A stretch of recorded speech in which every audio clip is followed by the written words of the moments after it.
ऋषिगण बोले, हे महाभाग, हे व्यास शिष्य, आप सप्रमाण हमें यह बताएं कि किन किन पुष्पों से पूजन करने पर भगवान सदाशिव कौन कौन सा फल प्रदान करते हैं। सूत जी बोले, हे शौनक आदि ऋषियों, आप आदर पूर्वक सब सुने।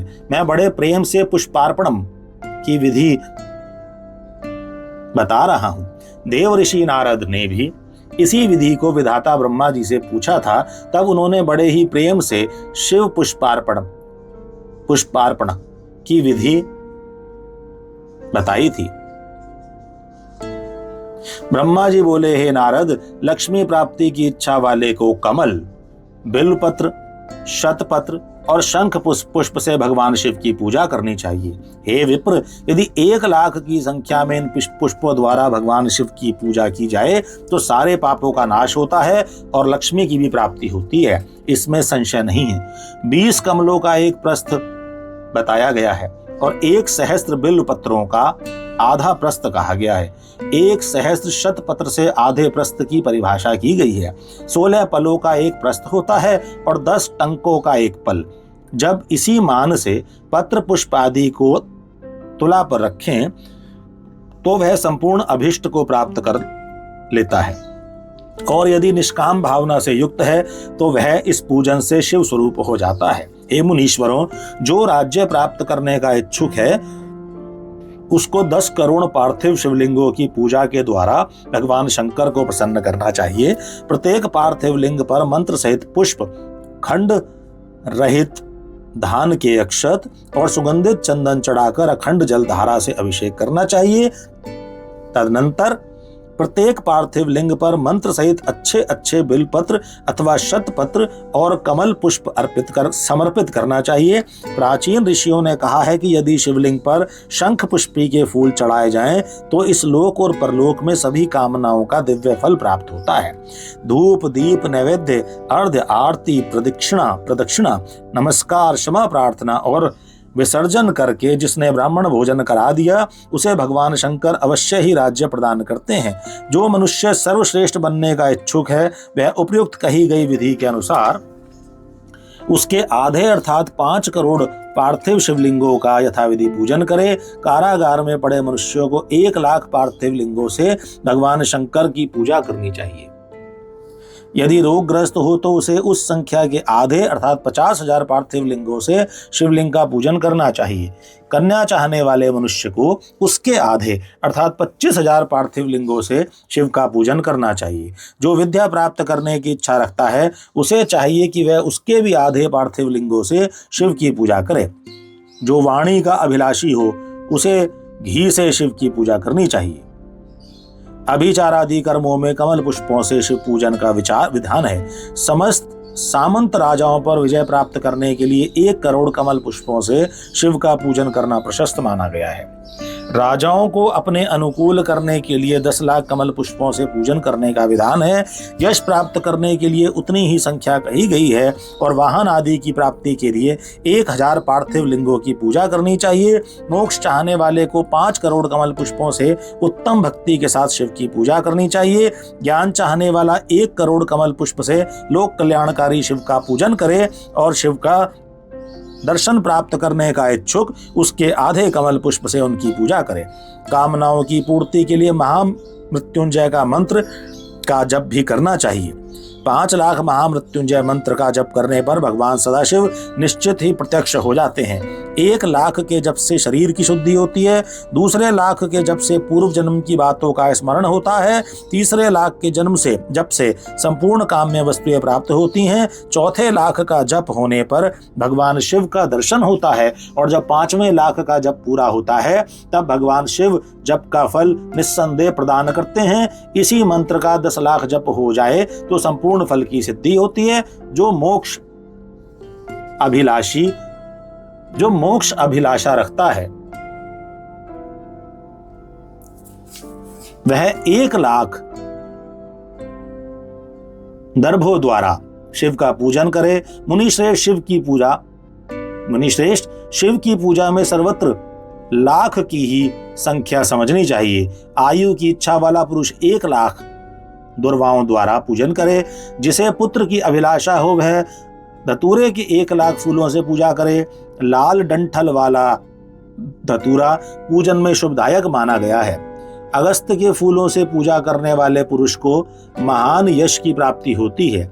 यदि तुलसी दल से शिव का पूजन करे तो उपासक को भोग और मोक्ष का फल प्राप्त होता है। लाल और सफेद मदार, अपामार्ग और कहार के फूलों द्वारा पूजन करने से प्रताप की प्राप्ति होती है।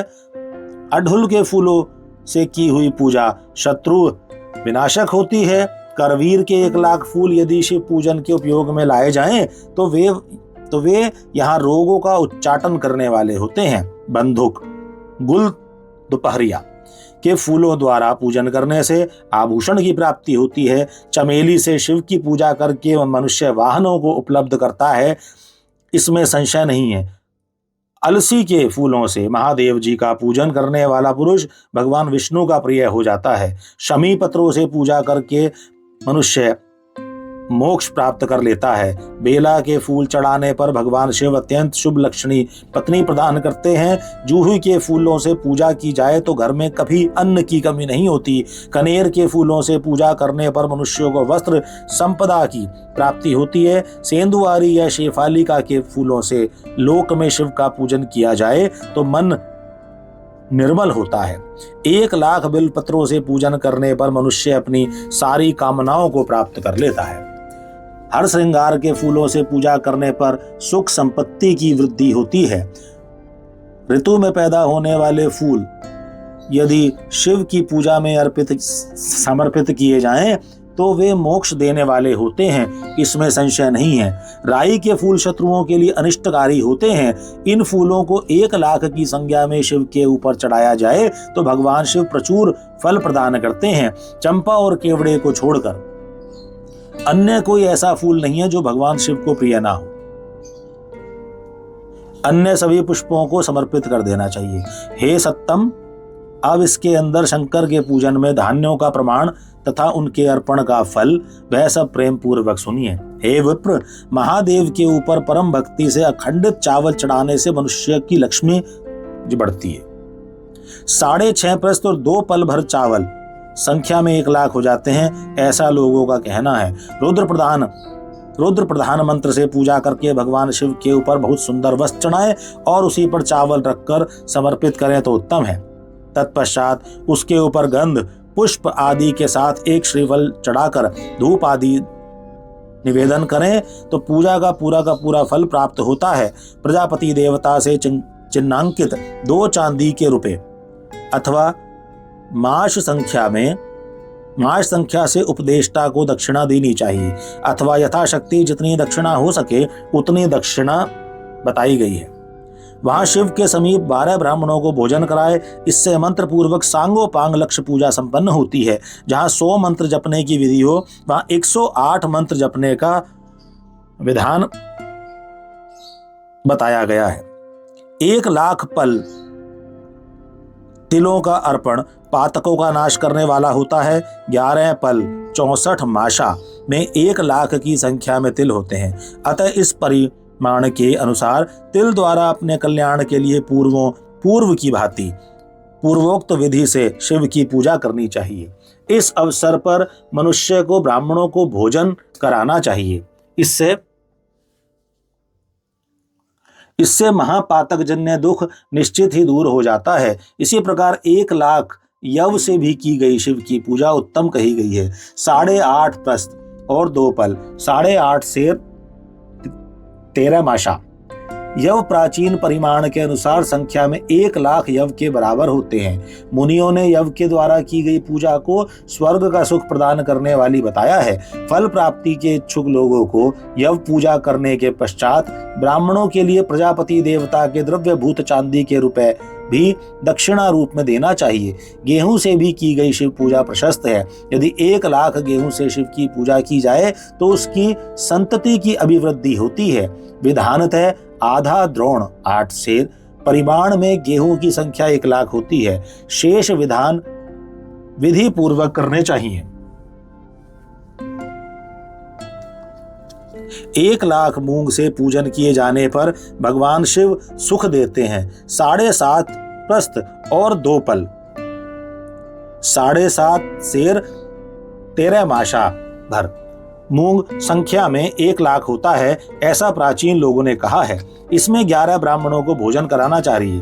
प्रियंगु काकुन के द्वारा धर्माध्यक्ष परमात्मा शिव की पूजा करने पर धर्म, अर्थ और काम की अभिवृद्धि होती है। वह पूजा सभी सुखों को देने वाली है।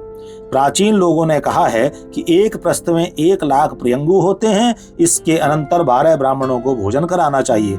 राई से की गई शिव पूजा शत्रु विनाशक कही गई है। 20 पल 30 माशा भर सरसों के 1,00,000 दाने हो जाते हैं। उन 1,00,000 सरसों के दानों से की गई शिव की पूजा निश्चित ही शत्रु के लिए घातक होती है, ऐसा कहा गया है। अरहर की पत्तियों से शिव जी को सुशोभित करके उनका पूजन करना चाहिए। शिव की पूजा करने के पश्चात 1 गऊ और 1 बैल का दान करना चाहिए। मरीचि काली मिर्च से की गई शिव की पूजा शत्रु का नाश करने वाली बताई गई है।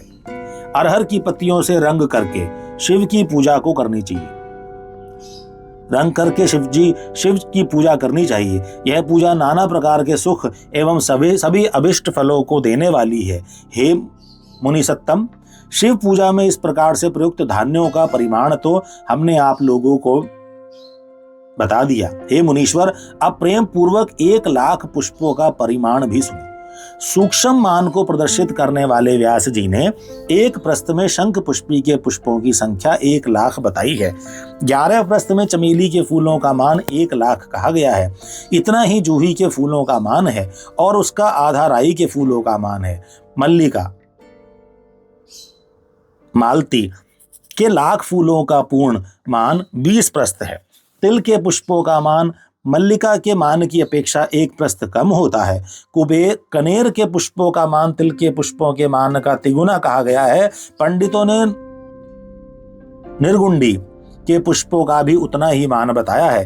केवड़ा, शिरीष तथा बंधुजी दोपहरिया के 1,00,000 पुष्पों का मान 10 प्रस्थ के बराबर होता है। इस तरह अनेक प्रकार के मान को दृष्टि में रखकर सभी कामनाओं की सिद्धि के लिए तथा मुक्ति प्राप्त करने के लिए कामना रहित होकर शिव की पूजा करनी चाहिए। अब मैं जलधारा पूजा के महान फल को कह रहा हूँ, जिसके श्रवण मात्र से ही मनुष्यों का कल्याण हो जाता है। भक्ति पूर्वक सदा शिव की विधिवत पूजा करने के पश्चात उन्हें जलधारा समर्पित करें। सन्निपात आदि ज्वर में होने वाले प्रलाप की शांति के लिए भगवान शिव को दी जाने वाली कल्याणकारी जलधारा शत रुद्रीय मंत्र से, 11 रुद्र से, रुद्र मंत्रों के जप से, पुरुष सूक्त से, 6 ऋचा वाले रुद्र सूक्त से, महामृत्युंजय मंत्र से, गायत्री मंत्र से अथवा शिव के शास्त्रों के नाम के आदि में प्रणव और अंत में नमः पद जोड़कर बने हुए मंत्रों द्वारा अर्पित करनी चाहिए। सुख और संतान की वृद्धि के लिए जलधारा द्वारा पूजन उत्तम है। उत्तम भस्म धारण करके उपासक को प्रेम पूर्वक नाना प्रकार के शुभ एवं दिव्य द्रव्यों द्वारा शिव की पूजा करनी चाहिए और शिव पर उनके सहस्त्र नाम मंत्रों से घृत की धारा गिरानी चाहिए। ऐसा करने पर वंश का विस्तार होता है, इसमें संशय नहीं है। इस प्रकार यदि 10,000 मंत्रों द्वारा शिव जी की पूजा की जाए तो प्रमेह रोग की शांति होती है और उपासक को मनोवांछित फल की प्राप्ति होती है। यदि कोई नपुंसकता को प्राप्त हो तो वह घी से शिव जी की भली भांति पूजा करे। इसके पश्चात ब्राह्मणों को भोजन कराए। साथ ही उसके लिए मुनीश्वरों ने प्राजापत्य व्रत का भी विधान किया है। यदि बुद्धि जड़ हो जाए तो उस अवस्था में पूजक को केवल शर्करा मिश्रित दुग्ध की धारा चढ़ानी चाहिए। ऐसा करने पर उसकी बृहस्पति के समान उत्तम बुद्धि हो जाती है। जब तक 10,000 मंत्र न हो जाएं, तब तक दुग्ध धारा भगवान शिव का पूजन करते रहना चाहिए। जब शरीर में अकारण ही उच्चाटन होने लगे, जी उचट जाए, जहां कहीं भी प्रेम न रहे।